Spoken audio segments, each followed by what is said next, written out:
Sa video na ito pag-uusapan natin ang bagong showbiz power couple na si Kobe Paras at Kylene Alcantara. Alamin natin, Kylene, nag-celebrate ng birthday sa New York kasama si Kobe at kanyang ina. Ipinagdiwang ni Kylene Alcantara ang kanyang ika-22 taong kaarawan sa New York, kasama ang nolly-link sa kanya ngayon na si Kobe Paras, at ang kanyang ina na si Rowena. Sinabing nanood sina Kylene ng Week musical sa Broadway. Gusto raw ni Kylene na mapanood ang naturang musical play dahil sa kantang Defying Gravity. Samantala, first time naman daw ni Kobe na manood ng isang Broadway musical na kanyang nagustuhan.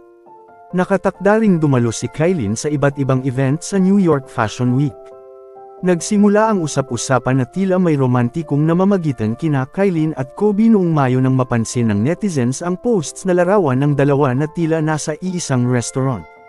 Nasundan ito ng pag-repost ni Kobe ng Instagram stories ni Kylene na nilagyan niya ng white heart emoji.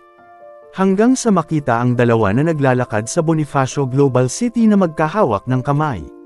Nakatakdang bumida si Kylene sa upcoming Philippine adaptation ng hit Korean drama series na Shining Inheritance, kasama sina Kate Valdez, Paul Salas, Roxy Smith at Connie Reyes.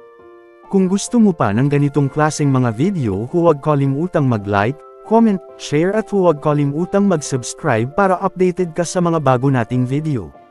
Maraming salamat!